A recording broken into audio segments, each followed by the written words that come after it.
پولمو بده. من این هشتیه خیلی حال میکنم که بیمار ندونم چی میگم داشته کی بال میکنه من نمیدونم ولمون کن برو اگه راستشو بگم. راستشو بگی ببین اگر راستشو بگی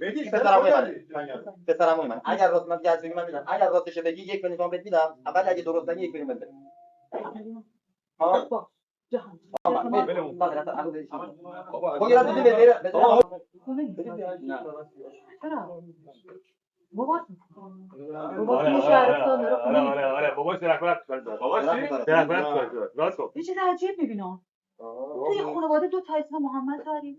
دو تا محمد یکیش محمد صدا میکنی قوه جفتش محمد صدا میکنی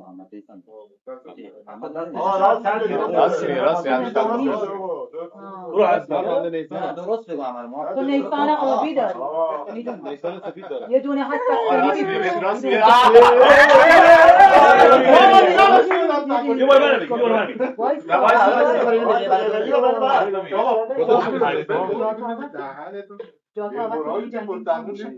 موشه آره به خود آن شخور آن موشه کم نظامی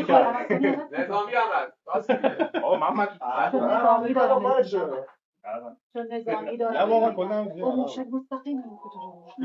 قشنگ زوال ببین همتون به پول می‌خورید آقا چرا عزیز به پول می‌خورید ما شاید میشه هی میل میشه این نه باید جاشو عوض بکنه باید جاشو عوض بکنی بابا ولمون جاشو عوض بکن دارم بهت میگم موشک می‌خوره میمیری یا موشک شوخی نداره اون نیسان آبی و اون ماشین بستنی و همه چی رو هوا اون حسابی داره به قول